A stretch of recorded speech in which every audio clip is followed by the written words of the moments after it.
going through so much information so quickly. I really appreciate it. Now we'll turn things over to Emily. Emily, if you're able to bring on board your PowerPoint. And let me give you some brief biographical information about Emily. Emily Button Kambic is the archaeologist for the American Battlefield Protection Program. She holds a PhD in archaeology and has conducted research on 19th century whaling in the Northeast and the Arctic. Her previous work at the National Park Service's Boston African American National Historic Site and the National Capital Area Office focused on interpretation and outreach for cultural resources. While managing federal grants, she has discovered unexpected interest in compliance and process improvement. So, Emily, if you're ready to go. Sure, and I hope I have lag. I have a little lag coming from you, so please let me know if you can't hear me. So thank you, Julie, and thanks, Megan and Jim, for the really big picture overviews of federal historic preservation. I'm going to talk a little about a much more narrowly focused program, the American Battlefield Protection Program, which focuses on bringing preservation assistance to primarily non-federally managed battlefields and associated sites. And we are primarily a grant program. We're located in the main interior building offices in Washington, D.C. We've got about 7 people on our staff right now, and we're excited to have Jonathan Stark-Sachs joining us this summer as our own NCPE intern working remotely from Rhode Island. So welcome to Jonathan. Now, our program was founded because back around 1990, there was a lot of great concern over the loss of especially Civil War battlefields, but historic battlefields that were in many cases being paved and built over by suburban and urban growth. And so Congress passed a law establishing the American Battlefield Protection Program to help citizens, the public, private institutions, and especially state and local governments to try to protect these battlefield sites through a lot of grassroots efforts that didn't necessarily require federal acquisition to create new national parks. So we take our role very seriously as trying to help people at all levels throughout the U.S. and connect with people at all levels throughout the U.S. To help us remember and learn from these sites where Americans made their ultimate sacrifice, as this legislation says. And just to very briefly go over a little of our history, the program was established by legislation in 1990, and the program has produced 2 major reports to Congress identifying hundreds of the most important Civil War battlefields, Revolutionary War, and War of 1812 battlefields. Those reports on the Civil War were in 1993. The Revolutionary War report was around 2007.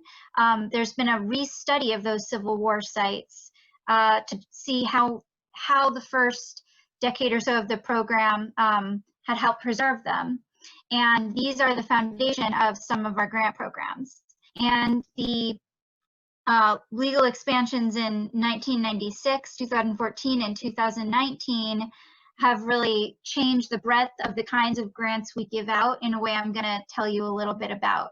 But they've been continually expanding in what we can help these different organizations and levels of government do. And the latest change we had was the authorization of 2 new grant programs just in December 2019. So that's really exciting to be setting those up right now. So first, I'm going to tell you a little bit about the Battlefield Land Acquisition Grants. This is the first grant program established and also still our flagship program. And we work very heavily with both government and private partners in this grant program. These are grants that are for the acquisition of battlefield lands, for lands that are identified in those studies I mentioned. And the goal is to permanently preserve these lands through acquisition. States and local governments have to be the recipients of these grants, they can partner with nonprofits. One of the primary partners you've probably heard of, or maybe have heard of in preservation, is the American Battlefield Trust. And what they do is they acquire battlefield land and then put what's called an easement or some other kind of preservation agreement on that land. So what happens is they are, through these grants, permanently limiting the development rights for that land. So for example, a battlefield that was a farmstead at the time of the Civil War now can't have a large parking lot or a shopping center or a housing development built on it. The easement tends to lay out, here is what you can do with your land in order to preserve the historic character of the landscape. So this is our biggest permanent preservation program, and it is authorized through the Land and Water Conservation Fund, which also funds a lot of local and state level park and recreation projects. So you may see Land and Water Conservation Fund signs on all kinds of different projects that aren't necessarily historic preservation. This is a rolling grant program that requires 50% matching funds from applicants. So it requires a pretty big commitment to preserving this land from the get-go.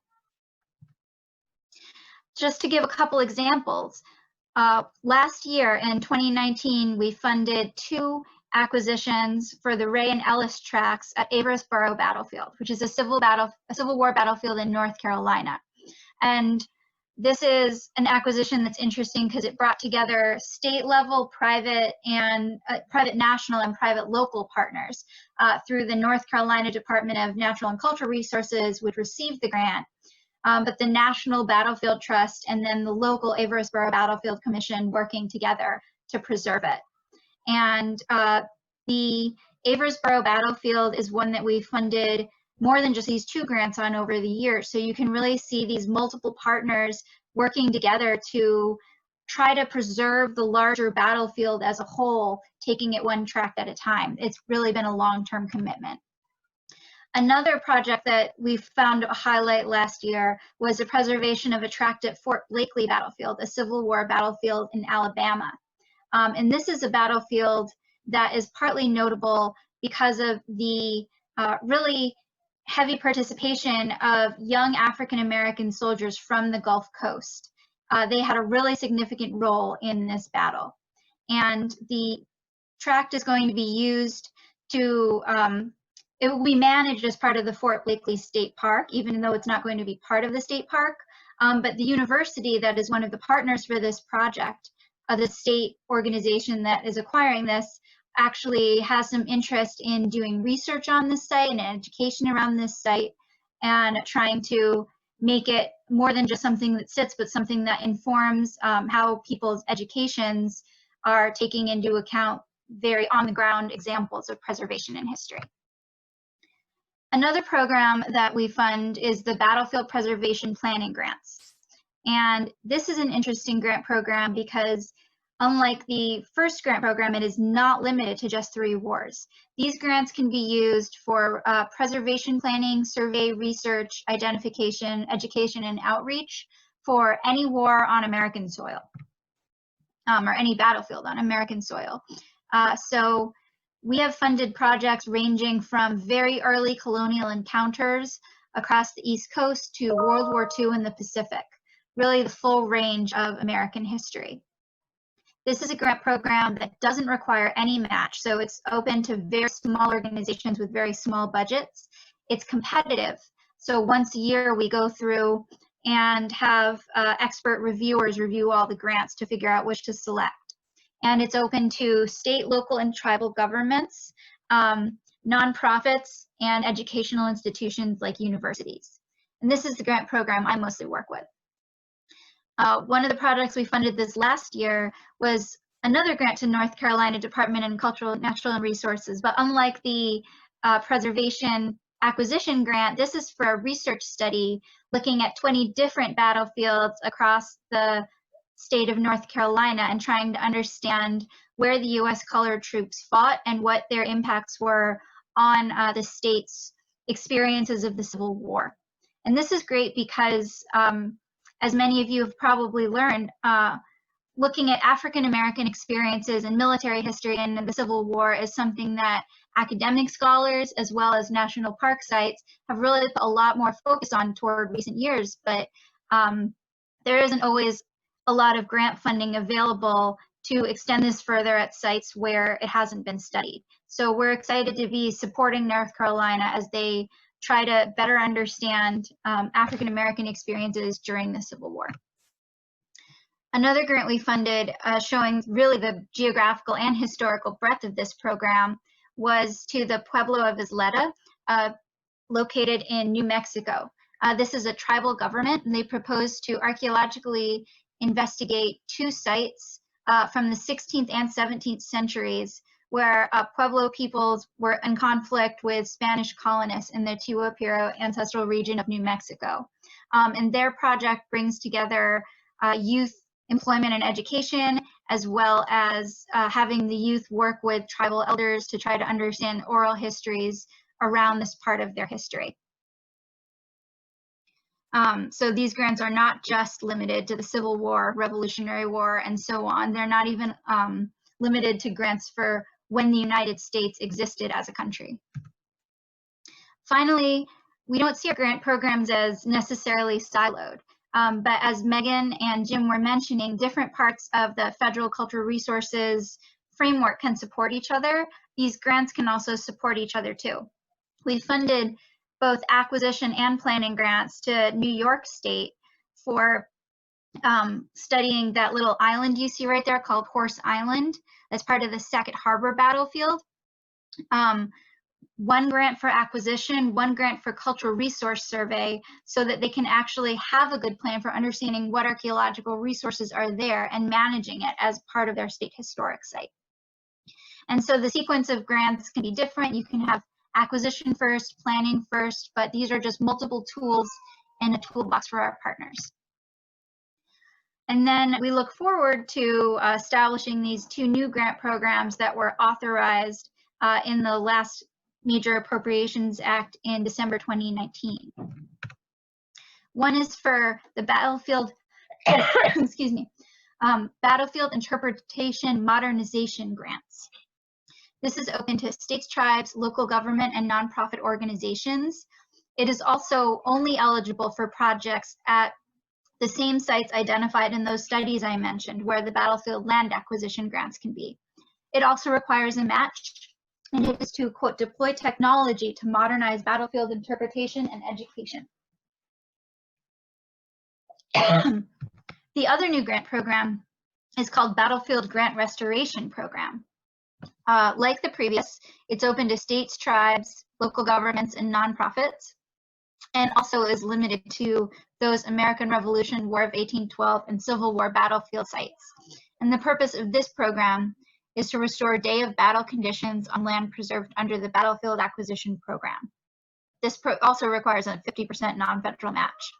And these two grant programs have been authorized, which means Congress has written into law that they can exist, but they haven't been appropriated or given money yet. So we are working on trying to figure out what these should look like, what the application process should look like, what the Section 106 process should look like, what review and selection should look like, and how to have these purposes in a way that really follows what we know to be currently the recommended and best historical preservation practice. So that's a really interesting challenge. And I just wanted to end with a very quick battlefield challenge. Ask if anyone here recognizes either of these battlefields. And it's okay if you don't, but if you do, maybe say it in chat. Okay, I'm going to move on because I know you're just to reinforce how important battlefields are throughout American history. On the left is the Civil War Battle of Killdeer Mountain. Civil War battles in states like North Dakota and Idaho that really showed the expansion of this war into what were then Indian territories and part of the colonization of the Western United States. And on the right is Kiska Battlefield in Alaska, which was actually occupied by the Japanese in World War II. So there's battlefields all over our country, and they're really interesting to preserve. Thank you.